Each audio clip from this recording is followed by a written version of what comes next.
நமது மாண்புமிகு தமிழ்நாடு முதலமைச்சர் அவர்கள் பொறுப்பேற்றவுடன் குறு சிறு மற்றும் நடுத்தர தொழில் புரிபவர்கள் சர்வதேச தொழில் சந்தையில் போட்டியிடவும் அவர்களின் உற்பத்தி திறன் மற்றும் புதிய கண்டுபிடிப்புகளை ஊக்குவிக்கவும் தானியங்கி இயந்திரங்களில் பயன்படுத்தப்படும் துல்லிய பொறியியல் பாகங்களை உருவாக்கும் மையமாக கருதப்படும் சென்னை மண்டலத்தில் உள்ள காஞ்சிபுரம் மாவட்டம் திருமுடிவாக்கம் தொழிற்பேட்டையில் தொழில் முனைவோர் கூட்டமைப்பினருடன் இணைந்து ரூபாய் 47.62 கோடி மதிப்பீட்டில் ரூபாய் 33.33 கோடி அரசு மானியத்துடன் துல்லிய உற்பத்தி பெருங்குழுமம் அமைக்க அரசாணை வெளியிடப்பட்டது. இப்பெருங்குழும திட்டத்தில் முதல் பகுதியாக ரூபாய் 18.18 கோடி மதிப்பீட்டில் ரூபாய் 13.33 கோடி அரசு மானியத்துடன் வடிவமைப்பு மையம், மறு பொறியியல் பரிசோதனை கூடம், சேர்க்கை உற்பத்தி மையம், மேம்பட்ட பயிற்சி மையம், காப்புரிமை பதிவு வசதி மையம், நவீன பரிசோதனை மையம் போன்றவை நிறுவப்பட்டுள்ளன. இத்திட்டத்தின் பொது வசதிகளை தமிழ்நாட்டில் உள்ள அனைத்து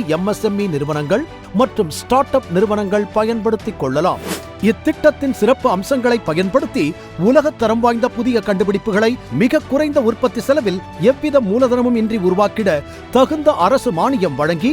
MSME தொழில் முனைவோர்களின் புதிய கண்டுபிடிப்புகளுக்கு ஊக்கமளித்த நமது மாண்புமிகு தமிழ்நாடு முதலமைச்சர் அவர்களுக்கு குறு சிறு மற்றும் நடுத்தர தொழில் நிறுவனங்கள் துறை சார்பாகவும் தமிழ்நாட்டின் MSME நிறுவனங்களின் சார்பாகவும் நெஞ்சார்ந்த நன்றி.